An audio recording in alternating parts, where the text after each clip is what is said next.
Komisi Pemilihan Umum KPU Karangasem merekrut sebanyak 1.426 petugas pemutahiran data pemilih atau Pantarlih untuk Pilkada 27 November 2024 mendatang.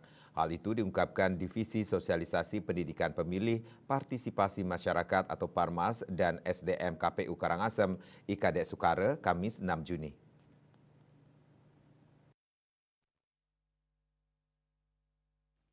Perekrutan Pantarlih akan mulai diumumkan pada 13-17 Juni 2024 nanti.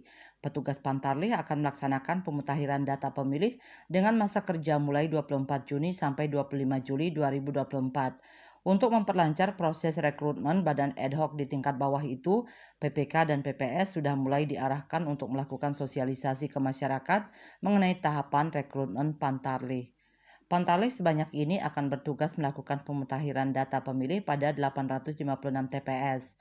Jumlah Pantarlih pada Pilkada serentak 27 November 2024 mengalami penurunan dibandingkan pada Pilkada tahun 2020 yang merekrut 1.115 Pantarlih.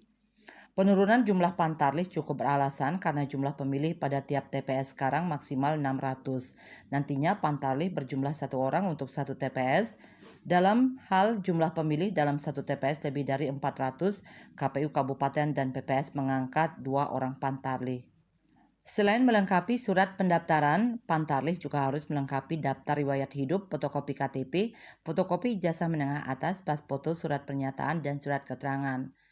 Usia paling rendah 17 tahun, berdomisili dalam wilayah kerja, mampu secara jasmani dan rohani, tidak menjadi anggota partai politik atau tidak lagi menjadi anggota partai politik paling singkat 5 tahun. Untuk diketahui, proses pengumuman pendaftaran pada 13 sampai 17 Juni 2024 dilanjutkan penerimaan pendaftaran pada 13 sampai 19 Juni 2024, kemudian berlanjut penelitian administrasi calon Pantarlih 14 sampai 20 Juni 2024. Pengumuman hasil seleksi calon Pantarlih 21 sampai 23 Juni 2024, penetapan hasil seleksi Pantarlih 23 Juni 2024 dan dilanjutkan pelantikan Pantarlih pada 24 Juni 2024. Eka Parananda, Bali Pos.